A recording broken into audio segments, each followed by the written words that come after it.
Bonsoir à toutes, une nouvelle fois, avec plaisir. Je passe ce temps avec chacune d'entre vous et que le Seigneur vraiment nous fortifie. Merci Père pour la paix, pour ton shalom qui vient inonder nos vies, nos cœurs ce soir. Seigneur, nous avons besoin de ta paix dans ce monde de tumulte, dans ce monde où il y a tant de discorde, de disputes à droite, à gauche, Seigneur, dans les familles, dans les situations tellement différentes, Seigneur. Nous pouvons voir qu'il y a ce manque de paix. Et pourtant, Père, tu as tout accompli à la croix pour que nous puissions avoir cette paix surnaturelle. Alors ce soir, Seigneur, vraiment, je te confie cette parole et Seigneur, je te confie chaque personne qui reçoit cette parole, Seigneur, que nous soyons toutes au bénéfice ce soir de ton puissant et grand shalom que tu nous accordes. Soyez bénis dans le nom de Jésus. Amen et amen. Alors c'est vrai qu'on peut voir que Dieu, il a accompli la paix à la croix, hein, il a tout accompli. Pas que la guérison, pas que ceci, cela, mais aussi la paix surnaturelle. Et je peux voir que dans la parole de Dieu, il y a une situation qui m'a un petit peu marquée. C'est l'histoire de Corée du temps de Moïse.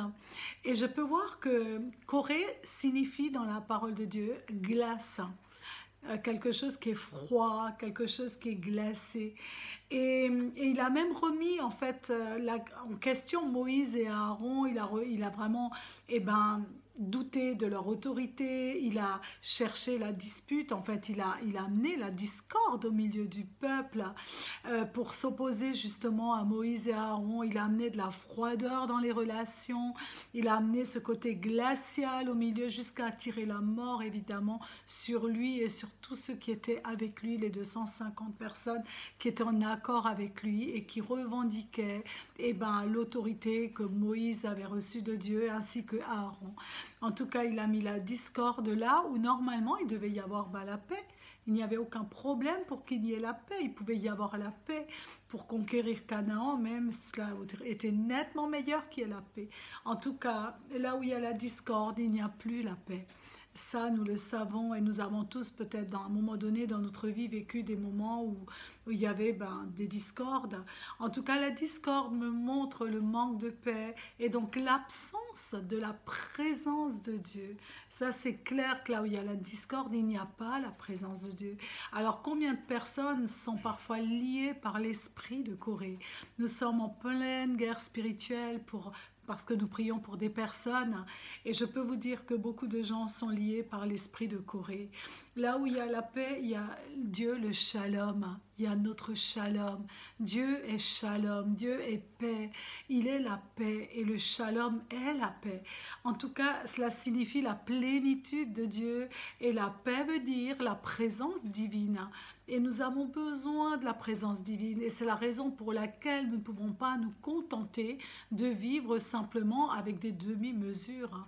Il est important de vivre dans la paix, cela est même la santé de notre âme, la santé de notre cœur, la santé dans notre corps. Nous avons besoin de la santé dans nos relations et du temps de Corée. On peut voir que cela n'a pas amené cela, ça a amené tout l'inverse. En tout cas, peut-être avait-il aussi une épouse de mauvais conseils, certainement.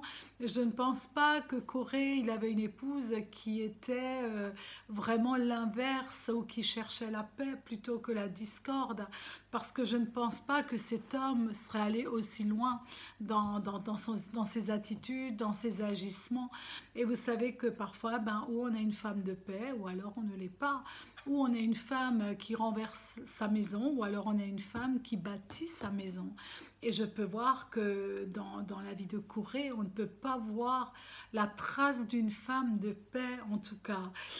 Dans le psaume 88, 3 à 9, il est écrit « Que ma prière parvienne en ta présence ». Prête l'oreille. Alors ça, c'est la prière de Corée quand la terre l'a engloutie, en fait. Et c'est ses fils qui vont chanter ce psaume après cela, parce que je pense inspiré par le Saint-Esprit de Dieu. Donc, Corée dit que ma prière parvienne en ta présence, prête l'oreille à mes supplications. Car mon âme est rassasiée de maux et ma vie s'approche du séjour des morts. C'est quelque chose de terrible de lire cela. Je suis mis au rang de ceux qui descendent dans la fosse. je suis comme, waouh, c'est dur, je suis comme un homme qui n'a plus de force. Vous vous rendez compte jusqu'où Corée, où est-ce que Corée se trouve là? Et sa situation, elle était vraiment, c'était terminé. Il était au bord de la mort là. Je suis étendu parmi les morts, semblable à ceux qui sont tués et couchés dans le sépulcre et qui sont séparés de ta main. Tu m'as jeté dans une fosse profonde, dans les ténèbres, dans les abîmes. Ta fureur s'appesantit sur moi et tu m'accables de tous les flots. Tu as éloigné de moi mes amis. Tu m'as rendu pour eux un objet d'horreur. Je suis enfermé et je ne puis sortir. Les paroles du psaume 88 qui sont donc les paroles de Corée quand il était enseveli déjà avant de rendre l'âme. Alors, dans Jude 1 au verset 1, il est écrit « Malheur à eux, car ils ont suivi la voie de Caïn. Ils se sont jetés pour un salaire dans l'égarement de Balaam. Ils se sont perdus par la révolte de Corée. » Et pour tout cela, Jésus, eh ben, tu sais quoi, il a tout accompli. Même l'égarement et la colère qui nous était dédiée, il a tout accompli afin de nous restituer son grand shalom, son shalom tellement puissant. C'est un amour impressionnant que de recevoir la paix de Dieu dans notre cœur. On sait qu'il est amour, on sait que sans l'amour nous n'avons rien, nous ne sommes rien, mais ne pas avoir la paix, ne pas vivre dans la paix, amener des discordes, c'est quelque chose de terrible, c'est carrément une persécution permanente de ne plus être dans la paix. En tout cas, Corée l'insatisfait. Je dirais que Corée était un homme insatisfait. Tout ce qu'il possédait, même la place que Moïse lui avait octroyée, rien ne suffisait à Corée. Et il faut savoir que du temps de l'Égypte, Corée travaillait dans les finances de Pharaon. Et il est écrit qu'il s'est quand même acquéri pas mal de choses d'une manière incorrecte. Il s'est enrichi justement d'une mauvaise manière. Et là aussi, on peut voir qu'il avait peut-être plus que d'autres au niveau des finances, au niveau des richesses, mais cela n'en valait pas la peine puisque ça ne va l'emmener que dans la mort parce qu'il était rempli d'orgueil. Lui, il voulait être prêtre, il était jaloux d'Aaron, il était jaloux de Moïse, il voulait forcer Moïse à changer l'ordre établi. L'orgueil et l'ambition est devenu de toute manière un très mauvais conseil. Et les accusations envers Moïse et Aaron démontraient que eux-mêmes, soi-disant, ils étaient les fautifs de tous les décès au milieu du peuple qui errait dans le désert, mais aussi de toutes les galères et de tous les manques, etc. Ils accusaient Moïse, il accusait Aaron, il attribuait la présence divine sur la vie de Moïse à Satan. Je ne sais pas si vous réalisez, lui qui était monté sur la montagne avec Moïse, qui a été témoin de la présence de la gloire de Dieu. Comment a-t-il pu tomber aussi bas et prendre autant de risques après avoir justement été au bénéfice de cette présence surnaturelle de Dieu? La crainte de Dieu était venue à ce moment-là. Comment a-t-il pu oublier? Et tu peux voir que le fait d'accuser Moïse et de dire que tout ce qu'il fait vient de Satan et aussi et que Moïse était humain, simplement humain, mais pas du tout dirigé par Dieu, c'est quelque chose de très très grave. Et il va remonter les gens contre Moïse, bien sûr, il va mettre la conspiration, il va mettre de la discorde, il va amener de la jalousie, il va accuser Moïse d'abus spirituel, parce que Moïse, il voulait que le peuple marche dans la sainteté, donc tout était de trop pour Corée, et il prétendait connaître les mauvais agissements de Moïse. Voyons donc la calomnie, les critiques, et on peut voir l'attitude de Moïse, on peut voir que Moïse était attristé, mais il n'était pas irrité. En fait, Dieu a gardé, Moïse avait beaucoup de peine pour Corée, il était vraiment attristé. Moïse a connu là le style de souffrance de Jésus à la croix en réalité. Corée a amené la discorde et la haine. Waouh, la discorde et la haine avec une équipe telle que Dathan et Abiram, fils d'Eliab, et On, fils de Péleth, et avec 250 hommes, ils vont monter une histoire horrible, un scandale. La Bible dit malheur, par qui vient le scandale, dit la parole de Dieu. Là, c'était vraiment le scandale au milieu du peuple.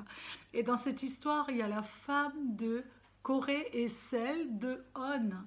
On était le troisième justement qui faisait partie de cette équipe de conspiration.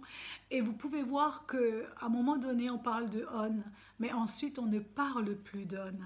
Et je pense que On s'est rétracté d'après certains écrits qui ne sont pas dans la parole. Je peux vous dire que il y a quand même des choses qui ressortent, que On s'est retiré parce que sa femme l'a protégé et sa femme avait de la sagesse.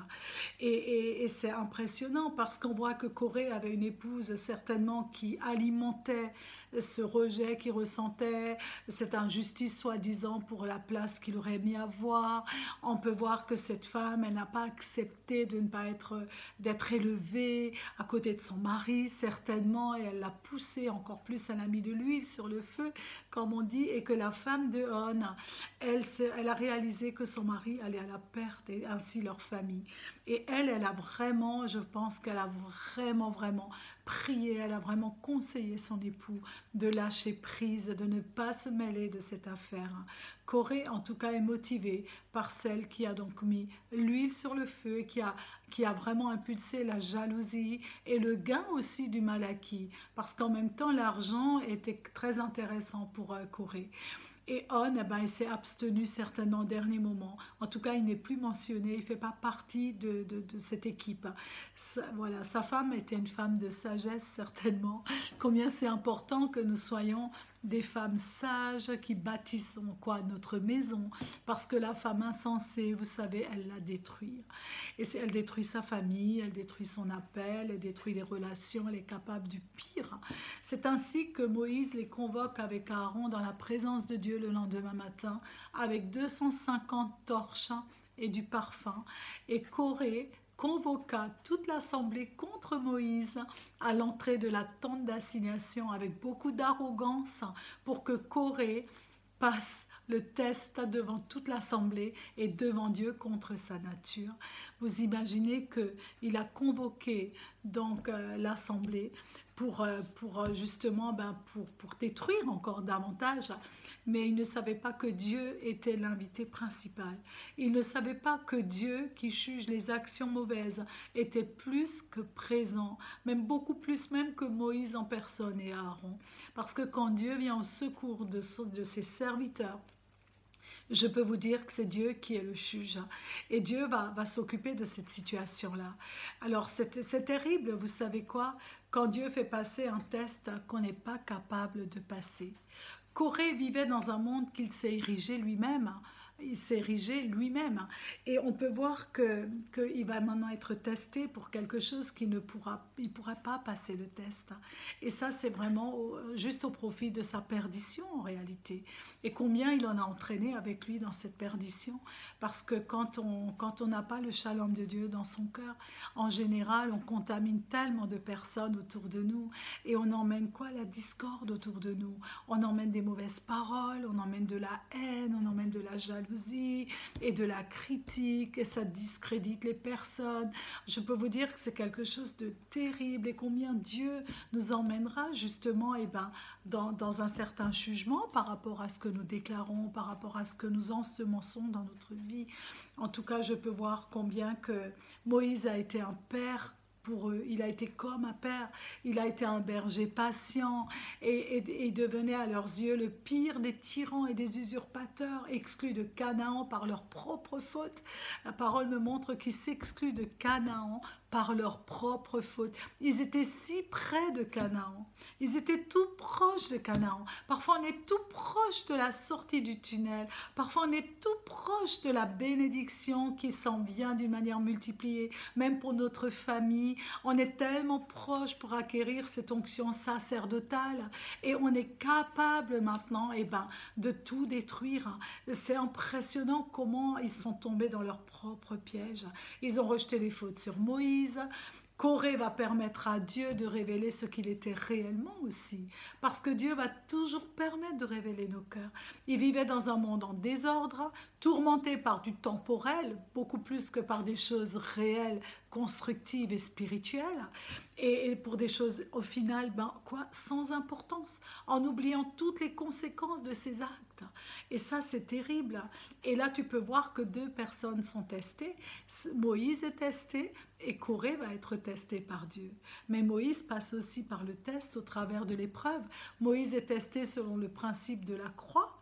Parce que Moïse, qui a fait plier l'ennemi en Égypte, il a vaincu les mauvais penchements dans l'opposition, il a renversé toutes les paralysies qui avaient enserré le peuple dans l'esclavage, il a renversé toutes les forteresses en Égypte pour frayer la sortie glorieuse du peuple. Oh, si seulement le peuple était conscient à ce moment-là qui ils avaient face à face. En face d'eux, c'était Moïse. Est-ce qu'ils étaient conscients que Moïse était face à face avec Dieu? Est-ce qu'ils étaient conscients? S'ils étaient tellement conscients, ils auraient couru à la rencontre de Moïse. Ils seraient allés s'asseoir vraiment à son écoute. Ils auraient demandé des conseils de sagesse à Moïse. Jusqu'au bout, Dieu désire faire grâce aux mauvais penchants, mais ils ont refusé d'écouter. Jusqu'au bout, Moïse veut convoquer justement l'équipe de Corée pour encore les convaincre de cesser, de se repentir jusqu'au bout, et ils ne vont pas écouter. Ils étaient obstinés. Là on n'est plus têtu, là on est dans l'obstination. En tout cas, les conséquences sont terribles. Mais quel exemple quand le shalom de Dieu se retire pour laisser la place à la discorde. Quel exemple! Et on sait très bien qui est à l'origine de tout cela. C'est tout simplement Satan.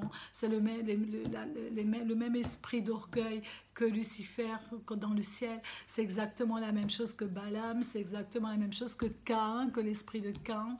En tout cas, aujourd'hui, dans ce monde, il est habituel de mépriser Dieu. Vous rencontrez souvent des gens qui méprisent Dieu, mais d'une manière... Waouh, mais terrible, c'est carrément violent, c'est vraiment du blasphème, c'est juste, ça fait mal, ça nous blesse évidemment. Mais combien nous sommes dans un monde où les gens sont habitués à l'insolence, à la violence, et tu peux voir que la coupe, elle est vraiment pleine. Quand j'ai pu voir combien le président Macron a été giflé par un homme qui je ne trouvais pas que c'était terrible de le faire. Enfin, ça vous prouve vraiment ce qui se passe dans la société aujourd'hui, qu'il n'y a plus de limites, il n'y a plus de respect, il n'y a plus d'honneur. On peut ne pas être d'accord avec une personne, mais aller jusqu'à cette attitude, cela vous prouve réellement le mal-être dans notre société, parce que cela n'est pas juste.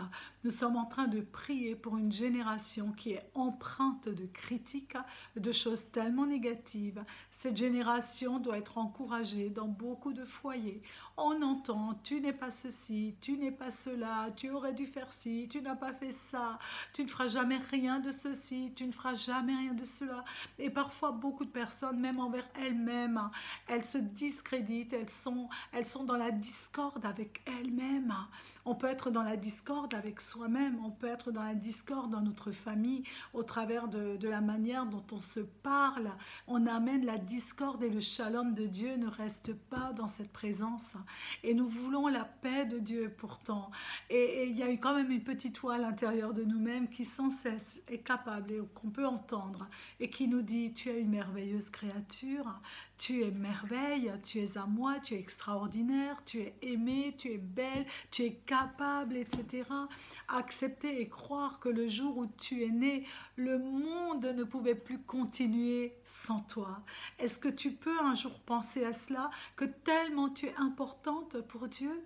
C'est que quand tu es né, le monde ne pouvait pas continuer sans toi. Et ça te montre vraiment la valeur que tu as. Ça te montre combien le shalom de Dieu t'aime et a besoin et veut résider dans ton cœur, veut résider dans ta demeure.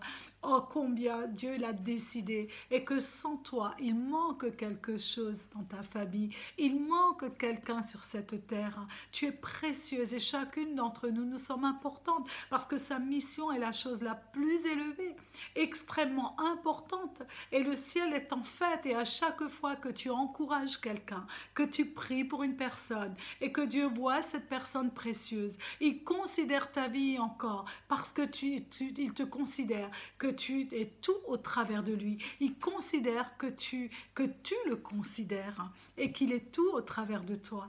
Et quand tu pries pour une personne, l'amour de Dieu descend sur la vie de cette personne de la même manière que le shalom vient sur ta vie. Tu vas transmettre le shalom de Dieu, rien qu'au travers de l'intercession, rien qu'au travers de tes prières. Tu amènes, tu apportes, tu déposes le shalom sur ton pays, tu déposes le shalom sur tes enfants, tu déposes le shalom sur ton époux également. Et ça, c'est merveilleux. Et vraiment, waouh, et Dieu, il est en train de dire, c'est elle que j'ai déployée ici dans cette situation. C'est ma fille qui est en train de prier. C'est ma fille qui emmène mon shalom maintenant. Et Dieu est heureux parce qu'il voit que c'est toi qui déploies. Et tu vas sur cette terre pour accomplir sa vie, son shalom, pour amener sa paix dans les cœurs et dans les familles. Et ça, c'est l'appel le plus merveilleux que d'être un instrument de paix, autant dans le spirituel que dans les choses de chaque jour. Ça peut être, tu peux travailler dans le séculier, peut-être que tu penses que Dieu est plus dans le spirituel. Non, il est peut-être moins palpable, mais il est là, il est présent, et il utilise même le séculier pour que tu sois l'instrument, le shalom de Dieu. On parle trop souvent au travers des injonctions. Fais comme ça, fais pas ça comme ça, mais pourquoi tu as fait comme ceci, pourquoi tu fais ça comme ça, je t'ai déjà dit de faire ceci, de ne pas faire cela, est-ce que je te l'ai pas déjà dit, pourquoi tu ne le fais pas, et je t'ai dit de faire ceci. Combien de fois on se reconnaît dans cette manière, dans ces injonctions, et en étant maman de toute manière quand on a des enfants, combien de fois on a parlé à nos enfants de cette manière-là, moi la première avec ma fille, combien de fois ça m'est arrivé d'être plus dans les reproches que d'être dans quelque chose de constructif qui emmène la paix. Et on ne réalise pas que pourquoi après l'ambiance, l'atmosphère n'est pas terrible, parce que nous l'avons semé cette atmosphère et la paix de Dieu n'était pas là. Et je peux vous dire que si on désire des discussions constructives, je crois que qui amènent vraiment le shalom de Dieu, la paix de Dieu, eh bien c'est possible, mais il nous faut parler autrement, par des points d'interrogation. Comment vas-tu aujourd'hui, ma chérie? Est-ce que tu vas bien? Comment vas-tu, mon amour? Est-ce que tu as bien dormi? Au lieu de donner des ordres comme nous le faisons avec nos enfants. Et il nous faut aller vers l'autre et être très près de l'autre pour aider l'autre. Pour certains, le silence, ce n'est rien. Le silence, c'est ne rien entendre. Pour d'autres, le silence, le silence, ça peut être du bruit parce qu'ils vivent dans le bruit, grandissent dans le bruit, ils sont tout le temps avec du bruit. Et parfois, on se sent même rejeté dans la vie et on se referme, quelle que soit l'ambiance dans laquelle nous sommes. On se sent rejeté à cause des reproches et puis on se ferme. Et c'est important d'avoir cette révélation pour aller vers l'autre. Combien de fois j'ai pas fait des erreurs, parfois même involontaires, mais on ne se rend pas toujours compte en fait. On est plutôt maladroit parce qu'on voit le besoin, on voit ce que ça peut emmener, mais pas de la bonne manière. Et c'est pour cela que c'est apporter la paix. Nous devons apporter la paix, faire la paix et établir la paix, qui est accomplie où? À la croix. Dieu m'a réellement montré cette semaine, la paix, elle est à la croix. Parce que Jésus l'a accomplie, nous devons vraiment nous en saisir d'une manière vraiment réelle et totale. Parce qu'elle est totale, cette paix. Et dans le couple, c'est pareil, à cause d'un système de fonctionnement qui diffère les uns des autres. On n'est pas pareils les uns les autres. La maturité pour faire le premier pas aussi, c'est important que l'un ou l'autre fasse le premier pas. Mon mari a un fonctionnement opposé au mien et le tien aussi, parce qu'on est opposés, hommes et femmes. Et ça demande de la maturité pour comprendre l'autre, pour atteindre l'autre, pour se libérer au travers de l'autre et comprendre qu'il ne voit pas comme moi je vois. C'est pas facile, pourtant c'est des choses peut-être parfois qui te paraissent juste logiques, quoi, enfin. Voilà, lui il ne va pas le voir. Toi, tu l'as vu, mais lui, il ne comprend pas. Et parfois, il ne te comprend pas non plus, toi, parce que tu vas réagir d'une manière où lui, voilà, il ne comprend pas non plus. Donc, en fait, il faut s'accepter avec nos erreurs. Nous devons nous accepter avec nos erreurs. Et cela nous permet d'accepter aussi les erreurs de l'autre. Si j'accepte mes erreurs, alors j'accepte les autres aussi, parce que je me rends compte que je ne suis pas parfaite et l'autre non plus. Et moins on sera indulgent envers nous-mêmes, moins on le sera envers l'autre également. Souvent dans les familles, c'est aux parents d'aller vers les enfants, c'est vrai, parce que nous sommes plus matures.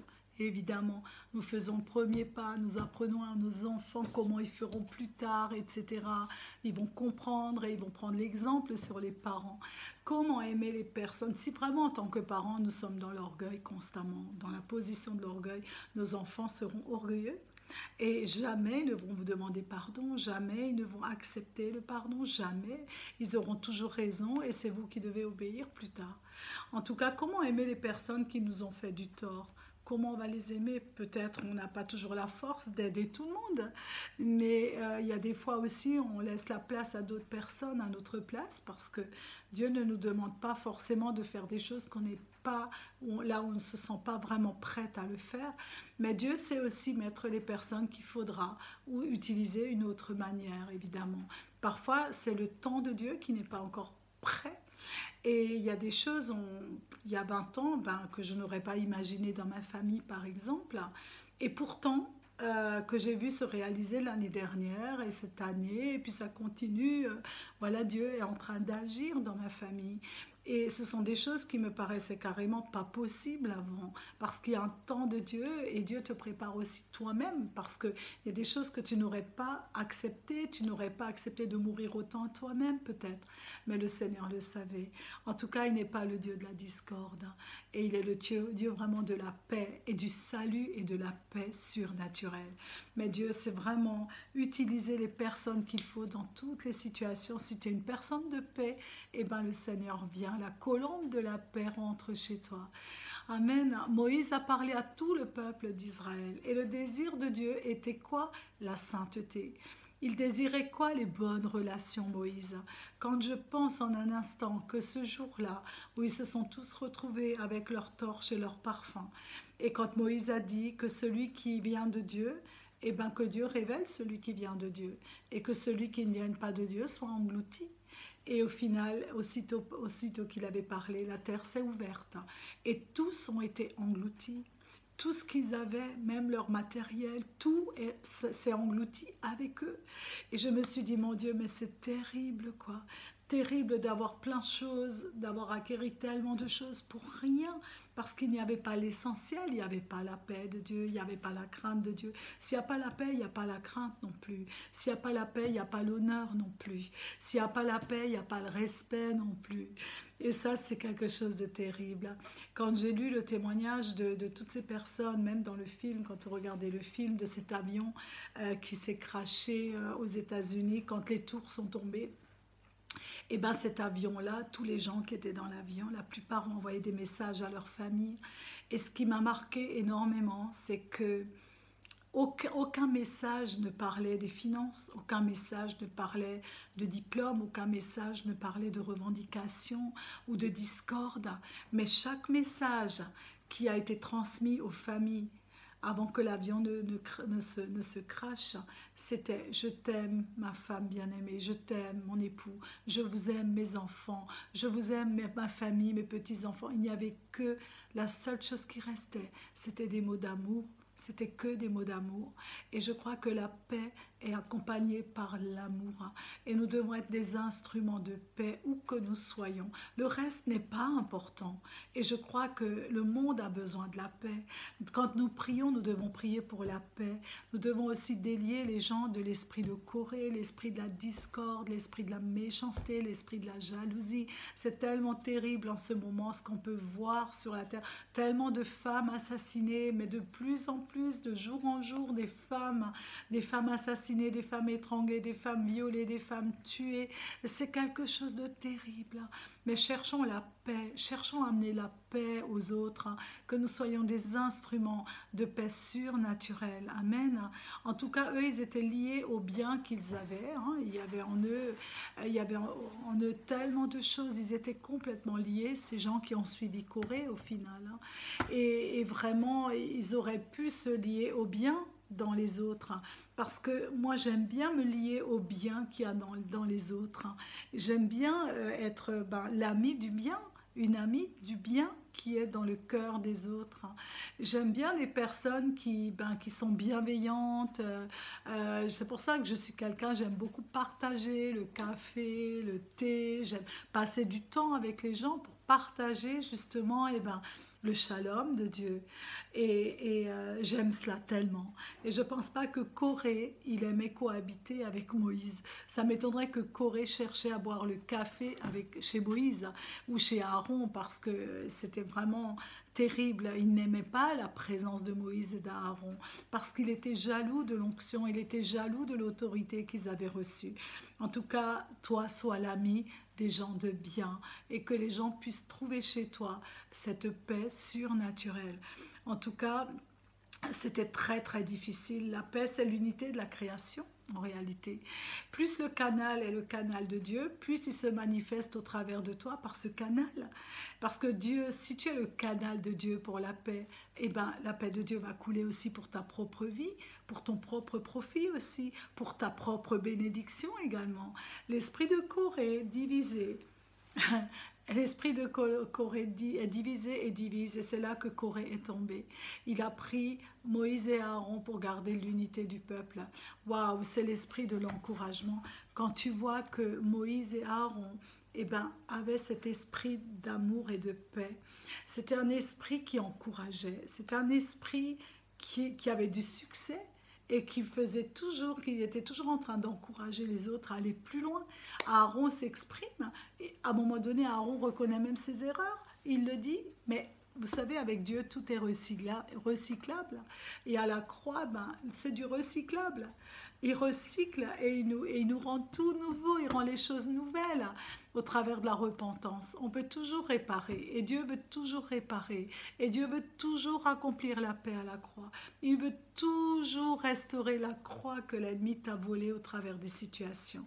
Et même si tu as été fautif des discordes, sache que c'est possible à la croix, tu as tout, tu récupères le shalom de Dieu, tu reçois le pardon de Dieu et tout sera effacé et tu deviens maintenant un instrument de restauration dans ta famille. Peut-être que ta famille ne t'aime pas parce que tu aimes Jésus, peut-être que ta famille s'est éloignée de toi à cause des choses du passé, mais sache que Dieu peut tout restaurer parce que tu es devenue cette femme d'amour et de paix. Même les échecs vont devenir des succès au travers de la paix intérieure à l'intérieur de nos cœurs parce qu'on a besoin de cette paix. En tout cas, la révolte amène toujours la mort spirituelle, amène la mort dans les relations, amène la mort physique, autant dans une famille, autant dans une nation. L'argent de Corée ne l'a jamais élevé. C'est vrai, l'argent de Corée n'a pas élevé Corée, ni sa renommée, ni sa réputation. L'argent, finalement, ne rend pas les gens riches dans le cœur. Parce que s'il n'y a pas la paix, s'il n'y a pas le shalom, laisse-moi te dire, tu peux être le plus grand intellectuel, l'homme ou la femme la plus diplômée. Si tu n'as pas la paix de Dieu dans ton cœur, si tu n'as pas cet amour dans ton cœur, je pense que c'est pauvre. On est pauvre à l'intérieur de nous. Et cette pauvreté se ressent dans l'entourage, dans ton environnement, même si tu as des richesses. En tout cas, son attitude était l'arrogance à Corée. L'arrogance, il a défié Dieu. Il allait dans la présence de Dieu pour défier Dieu. Vous imaginez ça? Comment c'est grave son attitude, l'arrogance, la jalousie, l'orgueil. Waouh! En tout cas, ils n'ont pas mérité de percevoir la grandeur de Dieu au travers de Moïse. Non, ils ne l'ont pas mérité, sauf Caleb et Josué, parce que la victoire de Caleb était la victoire de Josué, et la victoire de Josué était la victoire de Caleb. Aucun n'était jaloux de ce qu'avait l'autre. C'est ça l'unité en fait. Dans l'unité, il y a le shalom de Dieu. Dans l'unité, il n'y a pas de jalousie, il n'y a pas de mépris, il n'y a pas d'hypocrisie, il n'y a pas de discorde dans l'unité. Et c'est la raison pour laquelle que Dieu vient se manifester et produit des miracles. C'est la raison pour laquelle aussi qu'on peut voir réellement le fruit arriver dans notre vie. Pourquoi? Parce qu'il y a l'unité dans le cœur. Et tu peux voir que Caleb, la victoire était celle de Josué, celle de Josué était celle de Caleb. Le shalom de Dieu pouvait résider au milieu de leur descendance également. Je peux aussi voir quelque chose qui me surprend avec, je n'ai pas trop compris pourquoi, mais en partie oui, les enfants de Corée ne sont pas morts. Et je trouve que, waouh, quoi, je me suis dit, mais attends, mais Seigneur, tu leur as fait grâce. Qu'est-ce qui s'est passé? Pourquoi ils ne sont pas morts, les enfants de Corée? Ils ont été épargnés et peut-être que ben, ils n'étaient pas vraiment impliqués non plus. Peut-être dans cette histoire, ils se sont peut-être retirés aussi. On ne connaît pas tout, mais leur implication, on ne la connaît pas non plus. Mais de la descendance de Corée, tu vas voir, il avait un fils donc qui s'appelait Elkana, va naître Samuel le prophète. Alors, est-ce que c'est la raison pour laquelle que Dieu va permettre à ses enfants de vivre pour amener cette descendance? Parce qu'Elkana devient l'époux de Anne un peu plus tard. Et on peut voir combien Anne, au travers des supplications année par année, elle est en train de supplier Dieu, elle est en train de se repentir, elle est en train de demander grâce à Dieu pour cette stérilité qui devient une fertilité, et la grâce lui fut accordée. C'est comme si Anne était en train, pas de réparer, mais de répandre son cœur, certes, et le Seigneur, eh ben, le tout est accompli à la croix, eh ben, est le même Dieu que le Dieu de l'époque, et je peux voir combien elle obtient grâce et faveur, et que Samuel devient le plus grand prophète d'Israël. C'est merveilleux. En tout cas, le Seigneur, tout est accompli à la croix, nous donne la paix surnaturelle. Et ça, c'est ton cadeau. C'est un cadeau pour quiconque se saisit de sa miséricorde. Waouh! Ce shalom surnaturel vient pénétrer nos cœurs, vient habiter nos familles. On va prier maintenant. Et que le Seigneur fasse de nous des femmes de paix. Des femmes, même si nos époux vivent des difficultés dans le travail ou autre, soyons toujours des productrices de paix. Amenons toujours la paix dans le cœur de nos époux pour ne pas qu'ils fassent de mauvais choix, parce qu'ils sont la couverture spirituelle de notre famille, et nous avons vraiment un grand rôle à jouer. Nous avons un rôle extraordinaire à jouer, et Dieu est bon. Seigneur, merci pour ta grâce. Merci Père, parce que ton shalom surnaturel vient pénétrer nos cœurs. Tu viens habiter dans notre famille, tu viens habiter dans le cœur de nos enfants. Seigneur, que la rébellion ne trouve aucune place au milieu de nous, que notre nation trouve grâce. Dispense-nous des conséquences de la jalousie, Seigneur. Dispense-nous des conséquences de l'arrogance, de l'orgueil. Corée a osé te défier, Seigneur, qu'il n'en soit pas ainsi au milieu de nous, ni dans notre nation. Que la paix dans nos cœurs soit transportée dans les familles divisées. Restaure par le bénéfice de cette parole à la croix, car ton shalom a été restitué au travers du sang, du pardon, Seigneur. Viens laver nos vies pour toutes les fois où nous n'étions pas des sujets de paix. Que la colombe de paix vienne résider dans toutes les parties de notre être, Seigneur. Nous refusons les divisions familiales et tout ce qui empêche ton shalom, Seigneur. Que nous soyons ces femmes restauratrices de paix, restauratrices de l'appel dans les vies et dans le cœur de toutes les personnes que nous t'apportons jour après jour. Merci Père, parce que tu gardes toujours les enfants de paix dans quelques situations qui se présentent. Tu es le protecteur à cause de la paix surnaturelle qui nous accompagne. Père, je te rends grâce et je relâche cette onction du grand shalom, du puissant shalom dans votre vie. Je relâche la paix surnaturelle de Dieu dans toutes les situations dans votre vie. Soyez richement bénis au travers de cette paix dans le nom de Jésus. Amen et Amen.